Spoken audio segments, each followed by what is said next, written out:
আমি তো মূলত ছাত্রদল করে আসছি, মেন্টালি বেশি একটা ভালো নাই। আমার কাছে মনে হচ্ছে আমরা কেমন একটা ডিসব্যালেন্স অবস্থায় আছি আর কি। এই পরিবর্তন 5ই আগস্ট হলেও হইতো, 5ই আগস্ট না হলেও হইতো।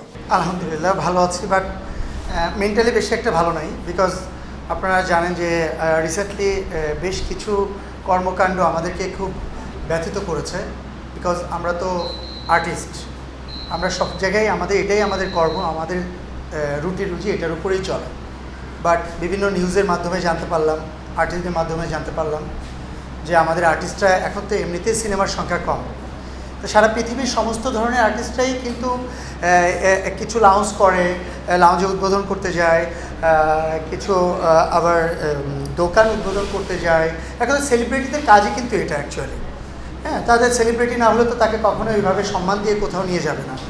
সেক্ষেত্রে ইদানিং দেখছি যে আমাদের অনেক প্রোগ্রামে অনেক ধরনের অনেক আর্টিস্টরা বাধাগ্রস্ত হচ্ছে। এটা আমাদের ব্যথিত করছে আর কি অ্যাকচুয়ালি। আমাদের তো মোটামুটি একটু ব্যালেন্সে আসছিল আর কি আমাদের ইন্ডাস্ট্রি, বাট 5 তারিখের পরে আমাদের ইন্ডাস্ট্রির অবস্থা খুবই খারাপ, একদম আনব্যালেন্স অবস্থায় আছেন।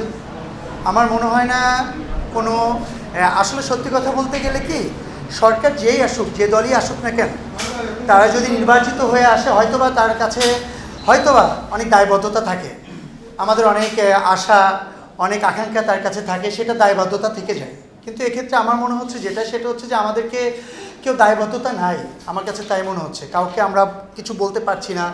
আপনাকে কেউ কোনো কিছুতে প্রোটেস্ট করলে আপনি আইনের সঙ্গে আছেন, তারপরেও আপনি তার বিরুদ্ধে কথা বলতে পারছেন না।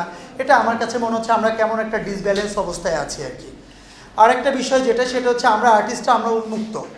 আপনি দেখেন আজকে সৌদি আরবের কথাই চিন্তা করেন না কেন, তারা কি আমাদের থেকেও অনেক বেশি কম ফরেজগার আপনার কাছে তাই মনে হয়েছে?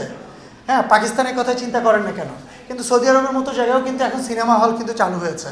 তারা ফুটবল খেলতেছে, তাদের বিভিন্ন দেশ থেকে খেলোয়াড়দেরকে ভাড়া করে নিয়ে এসে টুর্নামেন্ট খেলতেছে। পাকিস্তান তো অনেক আগে থেকেই, পাকিস্তানের সারা পৃথিবীর ছবি ধরতে গেলে এখন রিলিজ হচ্ছে। তারা ওয়েব সিরিজ চলতেছে তাদের রেগুলার, তাদের বিভিন্ন টিভি সিরিজগুলো সারা পৃথিবীতে অনেক নাম করে টিভি সিরিজ সবই পাকিস্তানের। তা সেক্ষেত্রে তারা যদি উন্মুক্ত হয়ে তাদের যদি বিনোদন পদচারণা করতে পারে, তাহলে আমাদের বাংলাদেশে কেন নয়? আমরা কেন প্রতিটা পদে পদে বাধাগ্রস্ত হচ্ছি? সো এটা সত্যিই আমি আমার যারা আছেন প্রশাসনিক দায়িত্বে যারা আছেন তাদের কাছে আমরা আকুলভাবে অনুরোধ করব, প্লিজ ইন্ডাস্ট্রিতে আমরা কাজ করছি মানে যে ইন্ডাস্ট্রি আমাদের এরকম কিছু না। ইন্ডাস্ট্রিকে রক্ষা করার দায়িত্ব আপনাদের সবার, যারা উপর মহলে আছেন, যারা সরকারের তরফ থেকে যারা বড় বড় পোস্টে কাজ করছেন। আমার মনে হয় সবাইকে এদিকে এগিয়ে আসা উচিত। সবাই যদি এগিয়ে আসে আমাদের ইন্ডাস্ট্রিটা হয়তোবা এবার টিকে যেতে পারে। না, আসলে স্বাধীনতা কে কীভাবে চেয়েছে তা যার যার ব্যক্তিগত ব্যাপার। দেশ একটা পরিবর্তনের চিন্তা করেছে, সবাই পরিবর্তনের জন্য সবাই যুদ্ধ করেছে। আমার মনে হয় সে পরিবর্তনটা সবার চোখে আসা উচিত। আমার তো সে চোখে আসতেছে না কোনো পরিবর্তনটা সবার চোখে আসা উচিত। আর আমার মনে হয় যতক্ষণ না পর্যন্ত ভোটে নির্বাচিত কোনো সরকার না আসবে, আমার মনে হয় পরিবর্তনটা ওইভাবে আসলে আমরা দেখতে পাবো কি না সন্দেহ আছে আর কি। দল যেই আসুক আমার মনে হয় একটা দায়বদ্ধতা থেকে যায় আর কি, যে সরকারই আসুক। বাট এখন আমরা কোনো হেল্প বা কোনো ধরনের দায়বদ্ধতার জায়গা কাউকে দেখছি না আর কি। সেটা এই পরিবর্তন 5ই আগস্ট হলেও হইতো, 5ই আগস্ট না হলেও হইতো। বিকজ আপনি প্রতিটা অ্যাসোসিয়েশনের তাদের নিজেদের কনস্টিটিউশন থাকে। সেই কনস্টিটিউশনের বাইরে যে কোনো সদস্য যখন যাবে তখন তার সদস্যপদ স্থগিত হবে, এটা নর্মাল হিসাব। এটা শুধু বাংলাদেশ চলচ্চিত্র শিল্পী সমিতি নয়, বাংলাদেশে এরকম হাজার হাজার অ্যাসোসিয়েশন আছে, প্রতিটা অ্যাসোসিয়েশনের সিস্টেমে এক। আমার কাছে কিছু রেফারেন্স ছিল যখন আমরা যেদিন আমরা শপথ নিতে যাই, সেদিন আপনারা জানেন হয়তো যে একটা অনাকাঙ্ক্ষিত ঘটনা আমাদের এফডিসিতে ঘটে যায়, যেটাতে আমাকে মূল হোতা হিসাবে সমস্ত নিউজে দায়ী করা হয়। হয়তোবা ওইটাতে আমার ওরকম কোনো হাত ছিল না, সেটা হয়তো মুখে বলে প্রমাণ করার কোনো স্কোপ নাই, যেহেতু আপনারা সাংবাদিক ভাইরা আমাকে সাপোর্ট করেন নাই ওই মুহূর্তে।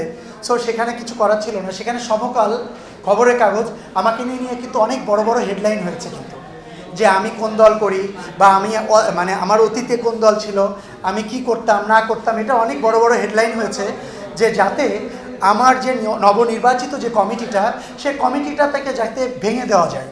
সো আমি কিন্তু গত 5 বছর বলেন 10 বছর বলেন, আমি যেহেতু একটা অ্যাসোসিয়েশনে আছি, সেই অ্যাসোসিয়েশনে আমার মতো আরও 20 জন আছে। তো আমি যেহেতু গত 8 বছর ধরে 12 বছর ধরে আমি যেহেতু একটা অ্যাসোসিয়েশনে আছি, অনেক কিছু চাইলেও আমি আমার মনের মতো করে করতে পারি না বা করার কোনো অপশন থাকে না। একটা অ্যাসোসিয়েশন যেটা বাংলাদেশ চলচ্চিত্র শিল্পী সমিতি, সেটা 21 জন সদস্য বিশিষ্ট একটা সমিতি।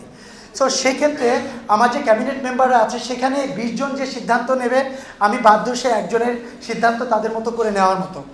আর সমিতির স্বার্থে একটা গভর্নমেন্ট যে গভর্নমেন্ট যেই আসুক, 15 বছর যখন ক্ষমতায় থাকে, প্রশাসনিক অনেক কাজে আমাদেরকে জয়েন করতে হয়, শুধু একমাত্র সমিতির স্বার্থে, আমাদের সমিতির মেম্বারদের স্বার্থে। সেক্ষেত্রে হয়তো বা আমারও বিভিন্নভাবে বিভিন্ন জায়গায় যেতে হয়েছে। আর প্রশাসন, সরকার যেই আসুক, প্রশাসন তো জনগণের, প্রশাসন তো কারোর ব্যক্তিগত না, প্রশাসন আমার আপনার সবার। তো সেক্ষেত্রে তখন আমার প্রশাসন আমার মনে হয়েছে, এখন প্রশাসন এটাও আমার মনে হবে। আর আমি যে দল মানে কি বললেন ভোল পাঠালাম এরকম কিছু একটা, এটা অনেকে অনেক সময় বলেই বেড়াবে, বাট আমার কাছে এরকম অনেক ধরনের প্রুফ আছে যে আওয়ামী লীগ সরকার ক্ষমতা থাকাকালীনও আমার কমিটি ভেঙে দেওয়ার জন্য আমাকে নিয়ে অনেক বড় বড় হেডলাইন করেছে, অনেক বড় বড় ভিডিও বানিয়েছে। বিষয়টা এরকম না, আমি তো মূলত ছাত্রদল করে আসছি, এটা নর্মাল হিসেবে সবাই জানে, আমি মিথ্যা বলে কোনো লাভ নেই। কারণ যেহেতু আমি আওয়ামী লীগ সরকার থাকাকালীনও আমার নিয়ে অনেকগুলো নিউজ হয়েছে, আমার এলাকাতে গিয়ে রিপোর্টাররা রিপোর্ট করে নিয়ে আসছে, সেক্ষেত্রে আমার এখানে মিথ্যা কথা বলার কোনো অপশন নাই। এখন আমার কাছে মনে হয়েছে যে একটা নির্বাচিত দল আসা দেশের জন্য দরকার। সো আমি যে দলকে সাপোর্ট করি অবশ্যই সেই দলের হয়ে কথা বলবো। আমি অন্য কোনো দলের হয়ে সাপোর্ট করলে আমি অন্য কোনো দলের হয়ে কথা বলতাম। যেহেতু আমি একজন জিয়া সৈনিক, আমি যেহেতু ছাত্রদল করে আসছি, সেহেতু আমি চাইবই যে জনগণ ভোটে নির্বাচিত একটা সরকার নিয়ে আসুক। আমি সাপোর্ট করি হয়তো বা বিএনপিকে, আপনি সাপোর্ট করবেন আরেকজন দলকে, আরেকটা দলকে। সো এটা আমাদের যার যার ব্যক্তিগত ব্যাপার, আমরা যার যার মতামত প্রকাশ করার স্বাধীনতা আমাদের কাছে আছে বিধায় আমরা আজকে বাক স্বাধীনতা ফিরে পেয়েছি।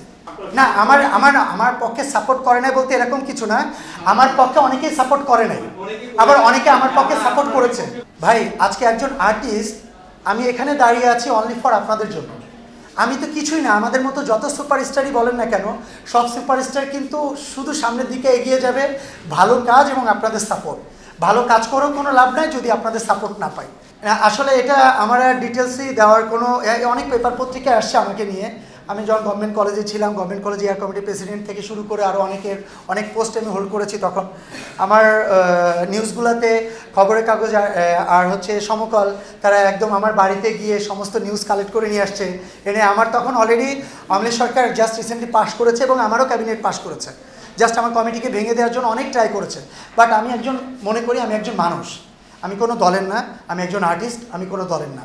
আমার পরিচয় হচ্ছে, আমি যেহেতু একজন আর্টিস্ট, আমি ভালো কাজ দিয়ে আমার দর্শকদেরকে মন জয় করব।